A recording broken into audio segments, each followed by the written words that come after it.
Today I would like to introduce you to GraphQL, which is a cool technology created by Facebook, and I want to show you how to use it and what use cases there are, and yeah.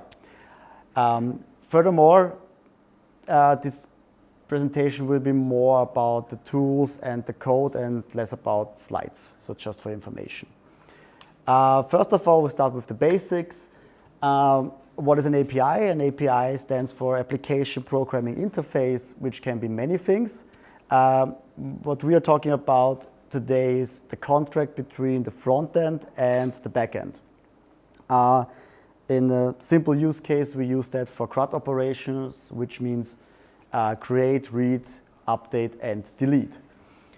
So let's start with the most common case of an API in today's applications. It's called RESTful APIs. I guess most of you already heard of that and used it probably.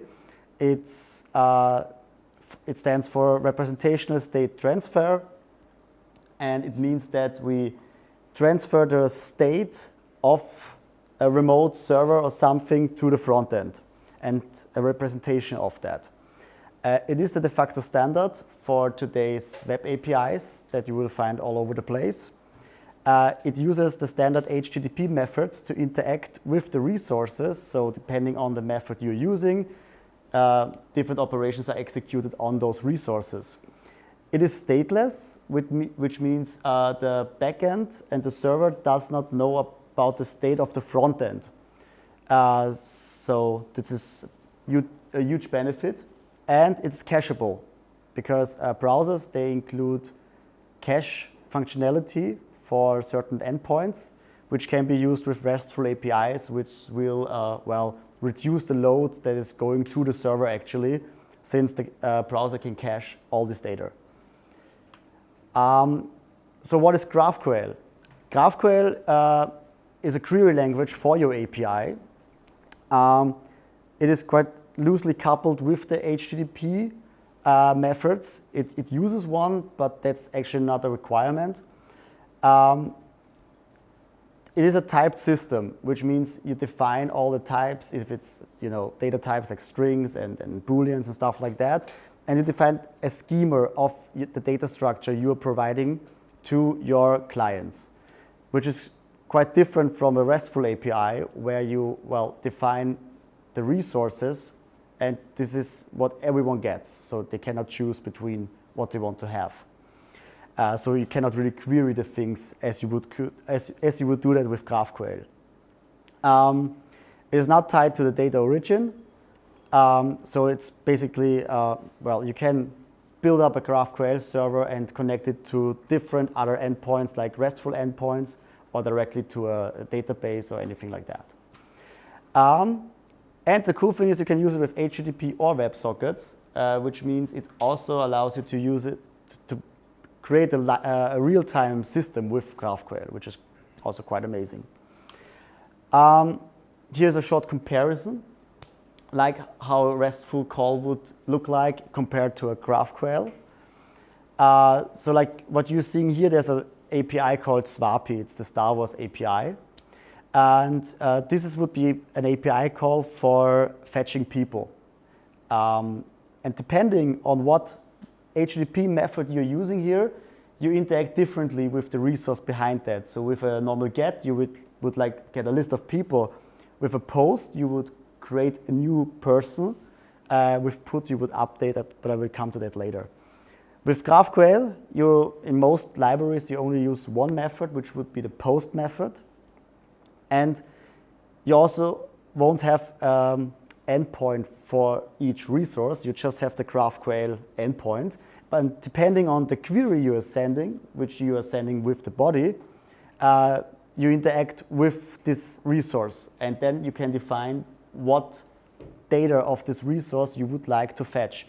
In this case, I would make a query against the all persons schema and say, hey, only give me the name of all the persons. Compared to RESTful, where I would get all the data that is like defined in the RESTful API. A quick review on HTTP methods. There are more than those I'm showing you currently, but they are the most important one for REST RESTful APIs. So the first one would be a get method, which is there to retrieve data. The other one would be a post, which is there for creating new resources. The letter at the end is the CRUD letter we're having here, like R is for read and C is for create. Put and patch is for updating resources, where you can use put to update the entire object or patch to partially update it. And then we have the delete method to delete resources. Compared to that, we have the GraphQL operations, because we're always using the post method for GraphQL. We cannot interact with our resources in that way, so we have to tell our endpoint server what we want to do with the data. And therefore, we have three operations, namely query, which is basically query any kind of information, mutation, which is used for changing, adding data in any kind, and also doing side effects. And we have subscriptions, which are used for real-time communication. So I can subscribe to a certain set of data, and this is mostly used with WebSockets, and then I get real-life updates about this resource and only about the data I'm really asking for, which is of course great when you're using it for like mobile applications, because then you can really have small amounts of data which are transferred over the line, and those kinds of things are important for mobile applications, of course. Here we have like an overview of available libraries. I think I won't get into detail about that right now. Just as an overview, there are many libraries available. Like I already said, GraphQL was invented by Facebook. So this naturally means there is a huge amount of libraries for React out there. One also built by Facebook itself. For the other frameworks, it's not, well, it's okay. There's one big player around. It's called Apollo. Apollo is a bigger company already, and this company, or the members of the company, they also had a big saying in creating the GraphQL draft and how it is working, especially about the subscription part. And Apollo is not only providing front-end libraries, but also back-end libraries, the server part of the whole thing. But there are also other libraries. What you will see when you try to discover the available libraries that are out there, you will see that GraphQL was primarily built for Node.js in the first place. So the reference implementation provided by Facebook is also built for Node.js. So for all the other technologies, it can be harder to find something. It can be especially harder to find something that is also maintained properly. But there are things like for .NET technologies and Java, you will find things. But it's also an architectural question if you actually want to integrate your GraphQL server directly into your backend that is providing the data. There would be other approaches where you would have like a GraphQL server as like an API gateway connecting all the other servers behind that to the outside world. So depends on how you really want to use that. Then there are best practices, of course. When you first try to get into GraphQL, you will find all the basic demos and all the basic use cases, how to use that. But when you get deeper into that, you will have questions about how do I do pagination in GraphQL? How do I do caching and all those things? Because like I said before, with a RESTful API, you get default caching by default. Yeah. You don't get that with GraphQL because there's only this post method you're using. This is not supported by any browser to be cached, so you have to come up with other ways. And that would be the short introduction on what is GraphQL, and I would like to get into it and show you how it really is. So let's exit this presentation. First of all, to give you a better impression of what I just said, I would like to show you the real data on how this really works. So this is the SWAPI API for the Star Wars data. What you can see here, for example, is now a simple call against the API that is delivering a list of all the people who showed up in Star, or the most important ones. And as you can see here, I get all the data they have about those characters. I get the name, I get the height, the mass, hair color, and all those things. It's often the use case that you would like to have a certain type of resource, but you only need a portion of this data. Like imagine you would like to display a table of people, and in this table you only want to show the name and the height and maybe the age. And on another page you would like to show way more than that. In order to achieve this with a RESTful API, you have to define different endpoints to get there. With GraphQL, on the other hand, just for information, there is a tool called GraphQL. It basically explores the schema of your GraphQL endpoint and gives you this nice editor in order to, well, play around with it, try it out, and get also documentation out of it. Here in this case, I defined a small query, the equivalent to what I just showed you. Here I say, give me all persons, and from all the persons, just give me the name. And when I execute that now, you see here that I get now my list again of all the people who are characters in Star Wars, but only the name, which is great because now I can use the same schema for different views, for different UI elements, and use it over and over again. So now I could just say, like, give me also the birth year, and bam, I get it without any changes to the backend, but this would be normally the case with a normal RESTful API. So as you can see, also the whole development process would be a little bit different, because from now on I don't have to go to my backend people and say, hey, can you add this property for me? No, I just say, okay, this is the schema, this is potentially the data I will need sooner or later, and then we can create these endpoints. To show you a little bit how this would look like on the code side, I started a little demo server here, which is basically just a GitHub fork. I can tell you later what project it exactly is. So here you can say this is like a book library. I can add books, authors, and I can also... Can you maybe zoom in a little bit? Yeah, sure. Thank you. Better? Yeah. So, like what you're seeing here, the cool thing about this editor is I can add multiple queries and mutations and everything, and then when I hit the play button, I can select what action I would like to perform. Now I say, like, get all the authors, and I get the list of all the authors I have currently in my database, which is only Dan Brown. The query would look like that I say, okay, get authors. This is like the advanced way to write a query where I give the query a name. This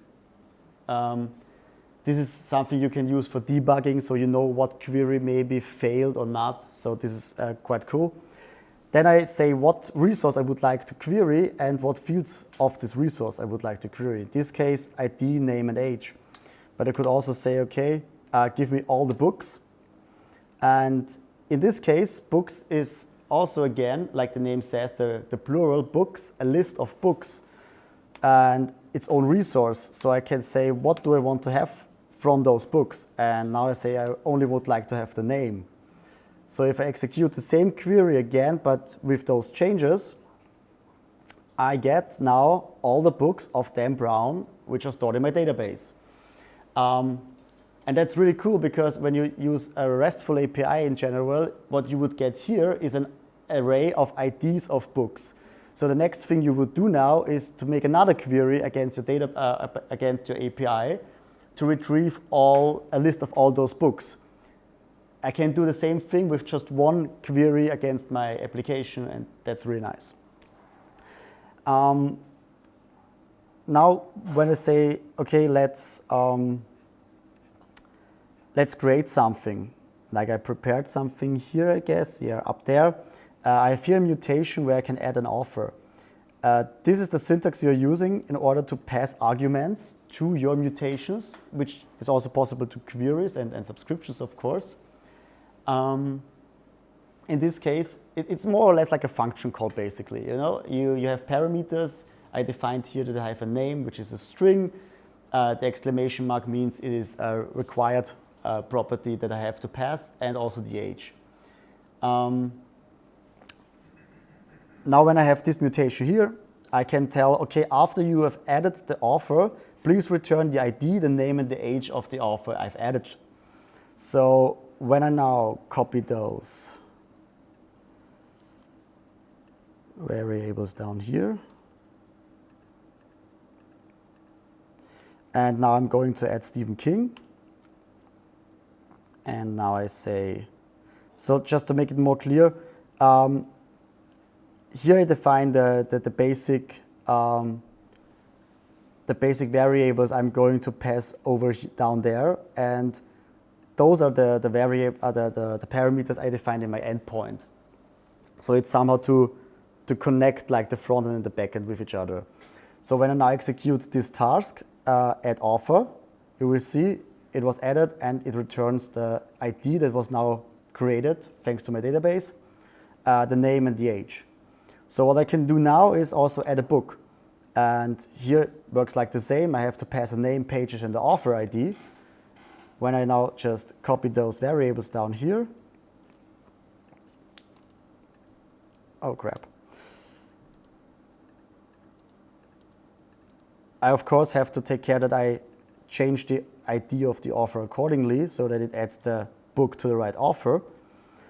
And when I execute this one now, add book, it adds the book to my author. And now when I again execute the get authors query, you see now I have Stephen King here with his book. So that's basically how you would mutate data.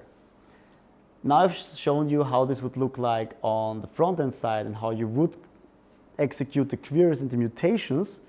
Now I'm going to show you how this looks on the back-end side. Just let's make this a little bit bigger here. So what you're seeing here, so this is a classic Express Node.js backend thing. It is like this reference implementation I talked about before from Facebook with a small layer to make it use with Express. What you're basically doing here is like, okay, tell Express that on /GraphQL, use the GraphQL adapter. Here's the schema I'm using, and activate GraphQL. So like the tool you're seeing here, this can be activated, enabled or disabled as I like. And now when I go to my schema, you will see here, you will find all the things I just used, all the resources. So there's always a root query, which is like the entry point, which also has most likely the name root query type. Here I define the fields, which are in general available, like I can query book, one book, I can query multiple books, author, authors, and so on and so forth. This is built always the same way, like I pass here an object where I define the type, like here it's the book type. The arguments that are possible, so like when I want to query a book, I also have to pass the book ID, which I want to query, and the resolve function. And this is the thing I talked about before, that it is not tightly connected with the backend resource. So what I can do here, in this case, I make a query against my database, which is MongoDB in this case. But I could also make another REST call here, or another call to another GraphQL server. It's just loosely coupled to whatever data source I have. When I go up there a little bit, so like what we are having here is like the book type. So the book type is further defined up there. It defines what fields I have. This is this typed system I was talking about. So I was saying, okay, I have a book type, so what fields are available? I have an ID, I have a name, pages, and an author. And again, the author can be queried again. So I have to tell him, okay, this author is of the author type, and how do you resolve that?